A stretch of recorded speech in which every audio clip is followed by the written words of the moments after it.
maa ngi nuyu ñi fi teew ñëpp man la Abdou Aziz Dramé bu Ngent ànd ak sama mbokk yi ak sama leader di monsieur Massamba Diop tey ñëw doxu mbokk ñëw seet si sunu mbokk yi nekk à côté muy waa Dental daanaka lépp benn la Dental Ngent comme benn la on est des frères des amis. Parce que boo xoolee derrière moi il y a que mes amis qui sont là tey dañoo doxantu si ñëw seet si ASC Dental rien que pour def sunu participation indil leen loo xamante ni seen jumtukaay la loo xamante ni dañ koy soxla comme dañoo nekk ci wàllu nawetaan bon xëy na. nekkul loo xamante ni lu njëkk la te aussi du doon tamit loo xamante ni lu mujj lay doon parce que maa ngi koy wax léegi sama frère bi maa ngi koy expliquer daal ne ko peut-être xëy na su ma teeloon a xam ni dafa am ay camps yu ñu leen waroon a jox sax kon peut-être ñëw na bu yàgg ndax comme ça ay neew fi ndax te ñun ñoo ko fi nekkal kon taxawal nañ ko ci bu yàgg tey nag dañoo déplacé woon rek ñëw xool si leen doon leen indil ay camp pour seen terrain. ñuy ñaan yàlla tamit Dental ci li mu sumb nii yàlla jàppale ko ci yàlla yaatal leen seen xalaat gën a guddal seen xalaat aussi li ñuy séntu it yàlla na leen ci yàlla may camp yi tamit yàlla na ko yàlla barkel aussi ñu gën a ñaanal tamit sunu leader bi nga xamante ni moom lañ fi indi tey jii muy Massamba Diop parce que lii nii du gulet ñun ñu ngi yëngu bu baax a baax ci volet sportif peut-être tey sportif moo ñu yëkkati bu subaa ginnaaw suba yeneen ak yeneen moo ñuy yëkkati moom it ñu koy ñaanal yàlla taxawaayam gën a bari taxawaayam gën a gudd yàlla taxawuñu ba li ñuy séentu yàlla jox ñu ko ci barke Seydouna Mohamed maa ngi leen di jërëjëfal yéen ñëpp. bon en fait aujourd'hui tey ñu ngi jot benn don boo xamante ne acte bu ñu marqué la d'abord. ku mel ni Mass par exemple dégg naa ñu oowee ko ñaari tur yoo xam te ne daf ma frappé benn bi ñu ngi ko wax le Messi de la zone nord beneen bi aussi dégg naa ñu oowee ko un homme social muy ñaari mbir yoo xamante ne tey monde bi tey ci tendance boobu lay dox pour le développement local parce que tey mooy solution bi en fait. parce que suñuy wax tey Napoléon III au 19e siècle da doon wax ni on peut gouverner de loin mais on n'administre bien que de près. René Dubos dans le cadre de l'environnement et du développement local du développement durable da doon wax ñaari terme mooy penser global agir local te yooyu noonu yëpp ça concourt tey ci actes yow ñoom yu ñu nekk di def maanaam lutter contre la pauvreté contribuer au développement national tey seen actes yooyu noonu yëpp tey même koo xamante ne tu es apolitique yu mel noonu mënoo ci inerte su ñëwee da nga ciy jàpp da nga ciy participer kon tey jeunesse bi yëpp muy ASC bi koñ bi mag ñi ndaw ñi yëpp xamal ni tey bon pare nañ pour aussi li ngay sumb nii ñu ànd ceeg yow parce que yàgg nañ la dégg ci même bu dul affaire football bi parce que jeunesse bi lii moo ñu intéressé en fait mais aussi yàgg nañ la dégg ci yeneen yu dul yooyu te ñun tey mën naa ni développement local benn objectif la am comme nu ma koy yàgg di waxee mooy su gox bu nekk par rapport ak spécificité su participer parce que le maire en fait c'est le premier interlocuteur des citoyens tey citoyen bi balaa muy dem ci président wala muy dem feneen ak feneen ci maire bi lay njëkk a dem kon maire bi moom moo xam gox bu nekk lan mooy ay problèmes yu spécifique pour mën ci apporter ay solutions kon tey taxaw nañ pour jàppale la ci loolu noonu ci combat boobu nga sumb ba nga mën a am arme yu légal ba lii nga commencé bis bu yàlla defee ba nga jot li ngay xeex mu gën a nekk lu gën a légitime incha allah. xanaa sant sunu borom bu baax nag di sant Massamba nag du tey la njëkk a ñëw ngent de soo gisee xale yi naan ko Messi man ma ne ko l'homme social ba muy def ay action boobu ñun xalaatuñu woon mukk candidature am moo jiitu action fuuf ndax groupement de femmes boo dugg fii tey Massamba alalam dugg na fa te booba lii muy dox tey doxagu ko xam nga li olof naan too ba saxal baa ma sulli ñu bari noonu la ñuy doxee waaye Massamba doxewul noonu li tax man sama bëgg-bëgg bu dee xale yi dañ koy nangu jeunesse su Ngent mën a jàppale Massamba ndax benn ñi ngi am sunu école muy Issa Deme sunu sët yi ak sunu doom yi yëpp di fa jànge école boobu tollu woon na jamono courant amatu fa facture ya ba mu dajaloo ba doon benn somme bu bari Massamba mii moo ñëw war na mat 6 ans Massamba mii moo ñëw ànd ak Xaadim ñu jox directeur mu fay ko ca la Massamba jógee jël engagement di fay école Issa Deme courant wa ñu bëri nag xam naa ne xamuñu ko waaye courant bu tàkk Issa Deme Massamba moo ko fay ndax man maay trésorière école bi mu leer ma nañ ñu di ko sant bu baax di ko gërëm li ma la ne action yii moo jiitu candidature am kon mbir mi mën naa yomb ndax ñun bam ñuy indil fii sunu calebasse de solidarité di ñu jox lam ñuy jox loolu léegi mu mat 10 ans soo déggee calebasse de solidarité kër Mère Mbodja dërëm nekku fa woon ba mu fay ñëw tey ji ay millions moo fa nekk grâce à Massamba Diop moo tax ma ne ko l'homme social te ku xam Massamba bu dul sax ay groupement ay football bu dul loolu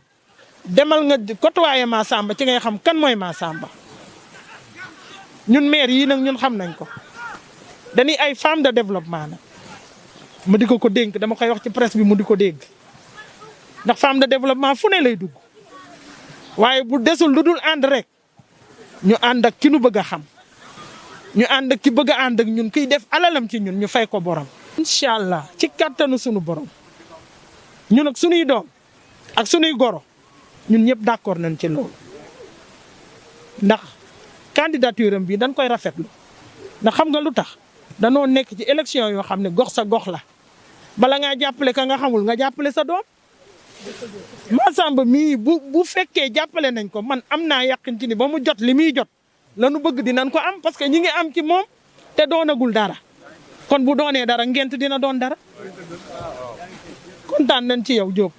yàlla na sunu borom yeggale si jàmm ak salaam. waaw tout d'abord damay sant yàlla bu baax di sant suñu borom mi ñu wërsëgale may ñu kàttan aussi ñu mën di def li ñuy def di ko def te yàlla rek tax. tey fii ma ñëw nii muy Nasrou sama frère pratiquement si ñu fi njëkk a dëkk si la bokk sama fii si Ngent la ba tey boobu bu ma fii ñëw j'étais tout petit CM laa doon def ab pratiquement ñu bari dëkkuñu fi woon quoi kon donc fii bu ma fi ñëwee rek dama fay war a ñëw d'autant plus que Ngent la ici Ngent Nasrou la ñuy wax Ngent Sanc Ba Ngent Escale voilà Touba Ngent et autres ñun tamit ñu doon doomu Ngent juddoo Ngent màggee Ngent yoroo Ngent kon fii buñ fi ñëwee def fi dara daf ñoo war luñ fi def rek jàppal ne dañoo war buñ ñëwee tamit nekk ak suñuy frère suñuy amis d'enfance ah ñu yor ASC de foot ñu football nawetaan doon dirigeant nawetaan doon délégué zone yor ay poste de responsabilité zone xam li ci ne xam souffrance bi si ne xam mettit bi si ne xam moyens yi muy laaj te amaana boo gañee doo ci am dara maanaam plaisir bi rek gañe nañ équipe bi koñ bi am ambiance am engouement loolu moo ci am kon nit ku mel noonu boo pratiquer lu mel noonu def ko nga gis say moroom ñu nekk ci benn affaire nekk ci benn jafe-jafe solliciter la ci benn affaire lu la yàlla mën a dimbali da nga ci war a réagir et je pense que ni camps yi depuis l'année dernière waxoon nañ ma ko et je les avais dit oui dinaa ko def te man moom ku ma xam ne bu ma nee waaw rek xanaa suñ borom jël su sama bakkan mais incha allah dama koy matale. tey la yàlla def nag mbir mi mat mu tombeek benn contexte boo xam ni xewoon na fi récemment et je vous dis que ça n'a rien à voir parce que situation la rek mu tombe bi ñuy ñëw fii leneen moo ñu fi indi woon parce que lii affaire askan bi la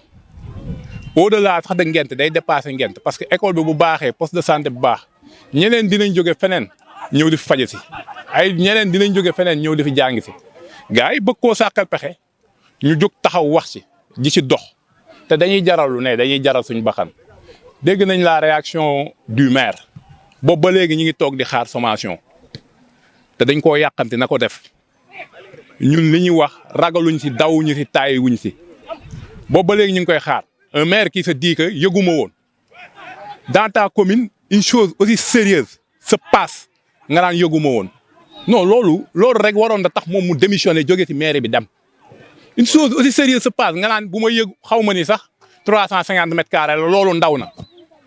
imaginez nga ni da ngay def poste de santé nit ñi di ko délimiter yow xamoo sax dans les règles poste de santé normal ñaata mètres carrés la war a doon comme une école c'est des trucs yoo xam ni c'est bien archivé dans les structures étatiques école xam nañ ñaata mètres carrés la c'est 400 mètres linéaires poste de santé xam nañ ñaata mètres carrés la war a doon nga naan non bu dee 350 mètres carrés ndaw na comme si yow affaire bi yaa ko moom yow yaa war a wax li ñuy def lu ñu dul def lii affaire askan bi la ñun ñooy décider lan lañ fiy def li ñu receveur domaine bind c'est très clair c'est des équipements collectifs askan bi ñi fi dëkk ñoom ñooy xool lii lan la leen mën a jariñ ñëpp ñu def ko xam nga wax loolu juste rek dama dégg waxam moo tax ma koy wax mi ngi wax poste de santé bi bu Ngent bi moom moo xalaat délocaliser ko indi ko fii nit ñi xalaatuñu woon def fa dara non attendez lu ni fànn kenn du ko jeex dem leen poste de santé Ngent ba ngeen xool nu mel ak environnement bi ngeen laajte kan moo fa ñan ñoo fa def seen xaalis ba mu mel noonu kon donc moom maîtriser wul sax zone bi ce qui se passe lan moo fiy daw il maîtrise pas ça donc bu ñëwee naan moom moo koy délocaliser conseil municipal délibéré nañ non c'est faux affaire bi projet état la PACASEN ñoom ñoo financé affaire bi à hauteur de 80 millions boo xoolee pavage yi am sur la route de Taaxi Kaw ñoom ñoo ko def et pavage yooyu ku fa dem da ngay waaj a jooy di def ay pavage amoo dossier technique amul dara la ko accompagner vous venez vous mettez du sable vous mettez les pavés ñoom dañ leen a war auditer techniquement qu'est-ce qu'ils ont fait là-bas on doit les auditer financièrement le mètre carré de pavage là ils l'ont vendu à combien nit ñi li ñu war a wax dafa bari et aussi vous allez sur la route Amadou Niania Sow là-bas ils avaient fait un radier pour wax ni dañuy def pour ndox mi dem allez là-bas vous allez voir yow tey booy defar ne radier da ngay def pour drainer ndox da ngay wut un technicien quelqu'un qui s'y connaît mais def ko tey ne da ngay def chaussée rigide tey la foofu gën a mën a taa le matin bi ma xëyee fajar julli ba pare génn di doxantu ma dem si allée école Lat Dior bi jëm Kër Maalaaji caniveau yëpp c'est bouché il peut même pas curer ça tey ñi ngi ñëw fii Nasrou ñi ngi gis fii yëpp ils l'ont bombé par déchargement de latérite sortie bi juste après sortie bi ñu ñëw sotti fi ay camions de latérite mais en période hivernage gis nga loolu wax gars yi xam-xam dafa baax en période hivernage kenn du rembré ak latérite en période hivernage kenn du rembré ak latérite c'est des gravats que tu dois mettre ou autre chose mais boo fi defee latérite day bu amuñu lu ko compacté dañuy ñëw indi benn chargeur tas ko mu tawaat foofu gën a pire il faut que les gens bu ñu mënul ñu xam ni mënuñu ñu laisser nit ñi parce que jot na tey lépp lu ñuy jox doomu aadama qu'il y ait des techniciens nit ñi xam fii yëpp koñ yëpp mbedd yëpp ay camions latérite fii nas fii kañ la dalata ça fait plus de 700 ils ont géré la mairie ils n'ont jamais pensé ici ah tey ñu ñëw veille élection yi nit ñi génn nañ kaas pour calmer les populations de Nasrou ñuy def ay tapage kii di jaar fi te kenn ñemewul wax ci foncier bi je demande à ce que ñu wax ci foncier bi le foncier là de Thiès dina leer fii zone yëpp amatul benn impasse dagg nañ lépp il faut qu'il nous éclaire par rapport à ça et on lance un appel à l'État mu envoyé fi DSCOS ñu étudier le dossier là pour régler ça le plus rapidement possible. fu may terminer mooy camp yi je demande aux jeunes de Nasrou y compris moi bu ñu defaree camp yi comme président sànq nu mu ko waxee dañuy ñoom bëgg a def reboisement def fii ay bancs publics fii yéen a ko moom seen zone la ngeen embellir ko am foo ngeen di épanouir c'est ça affaire ma paate ma dem ba ma kii man bu ma bëggee politique dama leen di fekk si terrain bi te xam nañ ni ragaluma li may def bu ma ñëwee pour def leneen li may def nii ñoom ñoo ma gënoon yey pour def ko nañ ñëw def ko man bu ma defee kay maas def na lu baax la nañ ko copier ñu def leneen dans le quartier c'est mieux que ñuy def fii dugg fii génn fii wax alors que en période hivernage ci nga ñëw dugg si terrain bi sab yow dugg sa oto wàcc benn 5 minutes ñu jël la benn caméra nga génnaat daw dem non il faut que ça s'arrête on en a fatigué on en a marre par rapport à ça. waaw xam nga maas moom ku ko xam